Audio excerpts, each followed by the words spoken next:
பணக்கட்டு இருக்கணும், இல்லைன்னா ஜனக்கட்டு இருக்கணும். 2 இல்லைன்னா நம்ம பேசாட்டி நம்ம பெத்த வீட்டிலே இருந்துடுறதேங்க எல்லாத்துக்குமே ரொம்ப நல்லது. ஏன் இதை சொல்கிறேன்னா, இப்போ என்ன சொல்ல வரேன்னு உங்களுக்கு புரியுதான்னா, நம்ம கல்யாணம் பண்ணி கொடுத்ததுக்கப்புறம் பெத்தவங்க வீட்டில் ஒன்று நல்ல வசதி வாய்ப்பாக இருந்திருக்கணும்.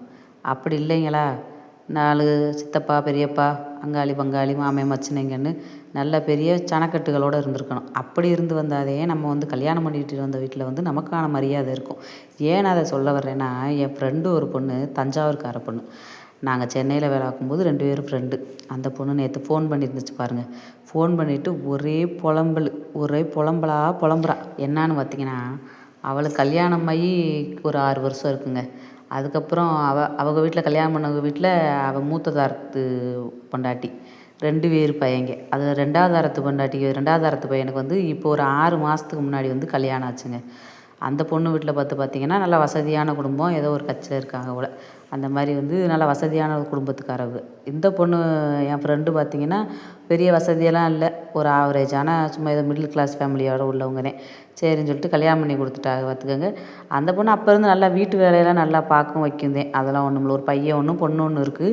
எல்லா வேலையுமே பார்க்குந்தேன். இப்போ கல்யாணம் பண்ணிட்டு வந்ததுக்கப்புறம் சரி 2 பேர் இருக்கிறாங்க, நம்ம மாமியார் என்ன சொல்லணும், 2 பேரும் ஆளுக்கு ஒரு வேலையாக பாருங்க வைங்க அப்படின்னு சொல்லணும். அப்படி இல்லாமல் அந்த பிள்ளைய வச்சுக்கிட்டு நைட்டெல்லாம் தூங்காமல் காலையில் வெள்ளனே எழுந்திரிச்சு வேலையை பார்த்துக்கிட்டு இருக்கேன். சரி அந்த பிள்ளைய எழுந்திரிச்சோடனே அந்த 2வது மருமக எழுந்திரிச்சோடனே சரி ஒரு வேலையை பாருமா அப்படின்னு சொல்லலாம். அந்த பொண்ணு காலையில் அந்த பிள்ளையெல்லாம் தூங்காமல் நைட்டெல்லாம் முழிச்சு அந்த பிள்ளைகளையும் பார்த்துக்கிட்டு காலையில் வெள்ளனை எழுந்திரிச்சு 6 மணிக்கெல்லாம் எழுந்திரிச்சு வீட்டு வேலைகளையும் பார்த்து செய்யணும்னு அந்த அம்மா பார்த்திங்கன்னா 8 மணிக்கு அந்த அம்மா 8 மணிக்கு எழுந்திரிச்சு வந்தாலும் இவங்க என் ஃப்ரெண்டு பார்த்திங்கன்னா காப்பி போட்டு தர சொல்கிறதும் வைக்க சொல்கிறதுமா அப்படின்னு சொல்லி அவங்க மாமியார் சொல்லிக்கிட்டே இருக்கும்.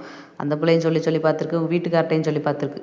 இந்த மாதிரி என்னால் ஒன்றும் பார்க்க முடியல வைக்க முடியல, ஏதாச்சும் ஒரு உதவி பண்ண சொல்லுங்கள் அப்படின்னா தான் நமக்கு எல்லோரும் சொல்கிறது தானே எல்லார் வீட்லேயும் அப்படின்னு சொல்லியிருக்கு. அவர் வீட்டுக்காரன் பார்த்திங்கன்னா அவங்க அம்மா வச்சதையும் கேட்குறாரு. அந்த பிள்ளை வச்ச கேட்க மாட்டேங்கிறாரு. சம்பாரிச்சிட்டு வந்து காசை கொண்டு அவங்க அம்மாட்ட தான் கொண்டாந்து காசை கொடுக்குறாரு. கொடுக்குறத பற்றி ஒன்றும் பிரச்சனை இல்லை. நாளைக்கு ஏதாச்சும் ஒரு செலவு தான் வருதுன்னா அதை காசை கொஞ்சம் பொண்டாட்டிகிட்டையும் கேட்கையில் கொடுக்கணும்ல. அந்த பிள்ளை போய் ஒரு எட்டுக்கு ஒரு தடவை காசு கேட்டுச்சுன்னா, ஏதோ ஒரு ட்ரெஸ்ஸு வாங்கணும்னு காசு கேட்டுச்சுன்னா, அடுத்து திருப்பி போய் ஏதோ ஒரு காசு கேட்டுச்சுன்னா, உங்கள் அப்பா வீட்டில் என்ன சேர்த்தா வச்சுருக்கிறியே, சேர்த்து வச்சு இங்கே கொண்டாந்து வச்சதை முடிஞ்சு வச்சதை எல்லாம் வாங்க வந்துருக்கிறியே அப்படின்னு சொல்லி சண்டைக்கு நிற்கிறதான். இதையே சொல்லிக்கிட்டு அந்த பிள்ளைய அவங்க வீட்டுக்கார்ட்ட சொன்னால் அவங்க வீட்டுக்காரும் பார்த்திங்கன்னா அதை கேட்குறதில்ல. அவங்க அம்மாட்ட கேட்குறதில்ல. அவங்க அப்பா இல்லை, அவர் அப்பா இல்லை, அம்மா மட்டும்தான், மாமியார் மட்டும்தான். அதை அவரும் பார்த்திங்கன்னா கேட்க வாங்க எத்தனை நாளாக வாங்க தனி கொடுத்தனா கூட போயிடுவோம் அப்படி இப்படின்னு கேட்டு பார்த்துருக்கு. அவர் ஒன்றும் அசையலை. நேற்று ஒரே சண்டை இருக்குது வீட்டில். அந்த பிள்ளை நான் ஃபோனை போட்டுக்கிட்டு இந்த மாதிரி பண்ணுறாங்க வைக்கிறாங்க, நான் என்ன பண்ணுறது அப்படின்னு சொல்லிட்டு ஒரே ஆளுது. அவங்க அப்பா அம்மா வீட்லேயும் சரின்னு போய் இந்த மாதிரிலாம் பண்ணதுக்கு அப்பா அப்பா எதுவும் கேட்கவும் மாட்டேறியே நீங்கள் அப்படின்னு சொல்லிட்டு அவங்க அப்பா அம்மா வீட்டில் போய் சொன்னாலும் அவங்க என்ன சொல்கிறாங்க, எல்லார் வீட்லேயும் சொல்கிற மாதிரி தான் பொதுவாக என்ன சொல்கிறாங்க, கொஞ்சம் அனுசரித்து இருந்துமா, சொல்கிறத கேட்டுக்கம்மா, கேட்டு கொஞ்சம் அனுசரித்து போம்மா அப்படின்னு சொல்கிறாங்க. என்ன பண்ணியிருக்கணும், ஒன்று வசதி வாய்ப்பாக இருந்திருந்தா மாமியார் என்ன பண்ணியிருக்கோம், சரி வசதி வாய்ப்பான வீடு எதுவும் பண்ணி விடுவாங்க, வந்தாங்கன்னா எதுவும் செஞ்சு விடுவாங்கன்னு சொல்லிட்டு பேசாமல் இருப்பாங்க. அப்படி இல்லையா, பணம் காசு இது ஆள் பேர் இருந்தாலும் அவங்க வீட்டிலேருந்து வந்தாங்கன்னா நம்மளை மிதிச்சு விடுவாங்க, மாமன் வச்சுனாங்க இருக்கேங்க, சித்தப்பா பெரியப்பா வந்தாங்கன்னா எதை நம்மளை கேட்டால் மிதிச்சு விடுவாங்க அப்படின்னு சொல்லிவிட்டு பேசாட்டுக்கு இருப்பாங்க. ரெண்டும் இல்லை அப்படிங்கவும் என்ன பண்ணுறது, நம்ம வச்சதே நாட்டாமல் நம்ம வீட்லேயும் அவங்க வீட்டில் ஒரு விசேஷம் வந்தாலும் நம்ம தான் அதுக்கு நாட்டாமையாக முன்னாடி போய் நிற்கணும். நம்ம வீட்டில் எல்லாமே இருந்தாலும் நம்ம தான் எல்லாத்தையும் பார்த்துக்கணும் அப்படின்னு இருந்தால் அப்படி எல்லாத்துக்கும் இருக்கும்ல. ஒரு இது கோவம் வரத்தனை செய்யும். அந்த பிள்ளை என்ன பண்ணுறது, அவங்க பேசி பார்த்துருக்கு, ஒன்றும் பேச முடியலன்னு ஒரே ஆளுங்க. நம்ம என்ன பண்ண முடியும், சரி கொஞ்சம் அனுசரித்து இரியாந்தே நம்மளும் சொல்ல முடியும், வேறு என்ன பண்ண முடியும். நேற்று பார்த்திங்கன்னா அதை சொல்லையில் நமக்கே ரொம்ப சங்கடமாக போச்சு. இது எல்லார் வாழ்க்கையிலும் இருக்கிறது இல்லை, எல்லார் வீட்லேயும் ஓரளவுக்கு எல்லார் வீட்லேயுமே இருக்கிறது தான். இது ஒன்றும் புதுசான விஷயம்லாம் இல்லை. இருந்தாலும் சொல்கிறேன் பாருங்கள், எல்லோரும் ஒன்று காசு கண்ணியே சேர்த்து வச்சுக்கணும், அப்படி இல்லையா 4 மனுஷங்களை சேர்த்து வச்சுக்கிட்டாதே நமக்கு வாழ்க்கையில் நல்லா இருக்கும். வந்தவங்களை எல்லாத்துக்கும் ஒரு வணக்கம் சொல்லாமல் விட்டாச்சு. Hello friends, welcome back to our channel. எல்லாருக்கும் மாலை வணக்கம். இன்றைக்கி பார்த்திங்கன்னா என்னோடய சாயங்கால வேலை ரொட்டீன் தாங்க போய்கிட்டு இருக்குது. எப்போவும் வேலை தான். என்ன நேற்று ஊருக்கு போயிட்டு வந்தாச்சு, அக்கா வீடு பால் காய்ச்சி வீட்டுக்கு போயிட்டு வந்தாச்சு. பார்த்துருப்பீங்க எல்லோரும், வீடியோ போட்டிருந்தேன், எல்லாருமே பார்த்துருப்பீங்க. மேற்கொண்டு கொஞ்சம் ஷார்ட்ஸ்லாம் இருக்குது, அடுத்தடுத்து ஷார்ட்ஸில் போடுறேன், கண்டிப்பாக பாருங்கள். இது வரைக்கும் என்னோடய சேனலை சப்ஸ்கிரைப் பண்ண எல்லாருக்குமே ரொம்ப நன்றிங்க. நிறைய பேர் சேனலை பார்க்குறீங்க, ஆனால் சேனலை சப்ஸ்கிரைப் பண்ண மாட்டேங்கிறீங்க. வியூஸ் போகுது, சேனலில் சப்ஸ்கிரைபர்ஸ் வரல. இருந்தாலும் சேனலை சப்ஸ்கிரைப் பண்ணிவிட்டு பார்த்தீங்கன்னா எனக்கு கொஞ்சம் சந்தோஷமாக இருக்கும். சப்ஸ்கிரைப் பண்ணிவிட்டு பாருங்கள்.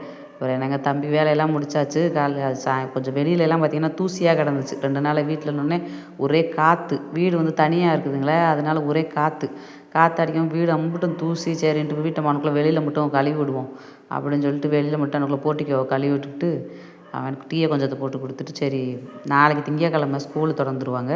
சரி கொஞ்சம் ஹோம்ஒர்க்லாம் கொடுத்துருந்தாங்க, அதை செய்ய சொல்லிக்கிட்டு இருந்தேன் தம்பிக்கிட்ட. சரின்னு அவன் பாச செஞ்சுக்கிட்டு இருந்தேன். அவன் கொஞ்சம் சேட்டைக்காரந்தேன், என்ன பண்ணுறது. பிள்ளைகளை இப்போ பிறக்கிற பிள்ளைங்க எல்லாம் பயங்கர பாடு சுட்டியாக இருக்குது. அப்பப்போ நமக்குள்ள கேமராமேனு வேறு வருதேன் வந்து அப்பப்போ கேமரா பிடிப்பார் பாருங்க. மூஞ்சி தெரியும், அது கை கால் தெரியும். ஏதோ நமக்கு கிடச்ச கேமராமேனுன்னு கொஞ்சம் நேரம் பொழப்பு ஓடிக்கிட்டு இருக்கு. அவரை வச்சுதேன். நமக்கு இன்னும் ஒரு கேமராவுக்கு ஒரு ஸ்டாண்டு வாங்காமல் இருக்குது பொழப்பு. அதை வாங்கினதுக்கப்புறம் தான் நல்லா வீடியோலாம் போட முடியுங்க. ஏதோ கொஞ்சம் கொஞ்சம் நல்லா இல்லாட்டியும் அனுசரிச்சுக்கோங்க என்னோடய வீடியோ இதாக இருந்தாலும். அப்புறம் மாமனார் வந்திருந்தார், இங்கே பக்கத்தில் தான் இருக்கார், மச்சான் வீட்டில் தான் இருக்கார். சரின்னு சாயங்காலம் வாங்கிட்டு வந்திருந்தார். அதை பார்த்து தம்பியும் பார்த்தீங்கன்னா அவரோட போய் பேசிக்கிட்டு இருந்தேன். கதை சொல்லுங்கய்யா நான் அவரை டார்ச்சர் பண்ணிக்கிட்டு இருந்தேன். அவர் ஏதோ கதை சொல்கிறேன்னு சொல்லிட்டு ஏதோ ஒரு கதை சொல்லிக்கிட்டு இருந்தார். அதை கவனிக்காமல் அங்கிட்டு விளையாண்டுக்கிட்டு இருந்தேன். இப்போ சொல்லிவிட்டு அவர் பேசிக்கிட்டு என்ன சொல்ல வரேன்னா, பொம்பளை பிள்ளைகளுக்கு அப்புறம் என்னங்க, எங்கே இருந்தாலும் சரி நம்ம கையிலன்னு ஒரு 1000 2000 எல்லா வீடியோலையும் நான் சொல்கிறதே இது. எல்லா 1000 2000 நம்ம கையிலன்னு ஒரு காசு இருந்தாதே 100 50ன்னு எந்த நேரத்துக்கு நமக்கு உண்டான மதிப்பு. நாளைக்கு ஒரு பூ வாங்கணும்னாலும் நம்ம வீட்டுக்கார்ட்ட போய் நிற்க முடியாது, ஒருத்தவரை எதிர்பார்த்து நிற்க முடியாது. நமக்கு எதையாச்சும் வீட்டில் இருக்கையில் ஒரு சின்னதாக தொழிலை பண்ணி நம்ம சம்பாரித்து நம்ம கையில் ஒரு 50 ரூபா வச்சுருந்தாதே நமக்கு உண்டான மரியாதை. அதனால் எல்லோரும் ஏதோ ஹவுஸ் ஒய்ஃபாக வீட்டில் இருக்கிறவங்களும் சரி, எல்லா பொண்ணுங்களுமே சரி, ஏதோ ஒரு வருமானம் வீட்டுக்கார நம்ம சம்பாரிச்சுக்கிட்டு வேலை கட்டி பார்த்துக்கிட்டு இருந்தாலும் நம்ம கையில் காசு வேணும்னா ஒரு 50 100 வேணுங்க. ஒரு சின்னதாக ஒரு வேலையை செய்யணுக்குள்ளே இருக்கிற மாதிரி வீட்டில் பிள்ளைகளை வச்சுக்கிட்டு செய்ய முடியலைனாலும் ஏதோ சின்ன சின்ன வேலைகள் மாவாட்டி கொடுக்கறது, மாவாட்டி வச்சு விற்கிறது, காய்கறி வாங்கி போட்டு விற்கிறது, இந்த பால் பாக்கெட் வாங்கி அந்த கொடுத்து கொஞ்சம் கொஞ்சம் விற்கிறது, அந்த மாதிரி ஏதோ ஒரு வேலை செஞ்சு நம்ம கையில் ஒரு 10 15 இருந்தாதே நமக்கு உண்டான மரியாதை. ஒரு தையலை கற்றுக்கிட்டு எதையாச்சும் ஒன்று செஞ்சிங்கன்னா நமக்கு அந்த உதவியாக இருக்கும் அந்த காசு. அதைத்தான் நான் சொல்கிறேன். சரி பாருங்கள், இப்போ நைட்டு வந்து இட்லியை ஊற்றியாச்சு. அங்கே போய் நாத்தனா வீட்டுக்கு கூட்டிகிட்டு போயிருந்தேன். விளையாட ஆள் இல்லை விளையாடலன்னு ஒரே பாடாக படுத்திட்டேன் நைட்டெல்லாம் சாயங்காலம்லாம். சரி இடையில என்ன சந்தேகம், நம்ம ரெக்கார்டு ஆன் பண்ணாமல் பேசிக்கிட்டு இருக்கோமோ என்னமோனதே மறுபடியும் ரெக்கார்டு ஆன் பண்ணி பார்த்துட்டு வந்து நம்ம விசாரிட்டு பேசிட்டு வீடியோ போயிருமேன்னு. அப்புறம் இட்லியை ஊற்றியாச்சு. சாம்பார் கொஞ்சம் இருந்துச்சு காலையில் வச்சது, அதை அவனுக்கு ஊற்றி கொடுத்தேன். அவன் பசிக்குதுன்னே. சரி நம்ம கொஞ்சம் நேரம் கழிச்சு சட்னி அரைச்சிக்குவோம் அப்படின்னு சொல்லிட்டு அவனுக்கு கொஞ்சம் இட்லியை ஊற்றி சாம்பார் ஊற்றி கொடுத்தேன்.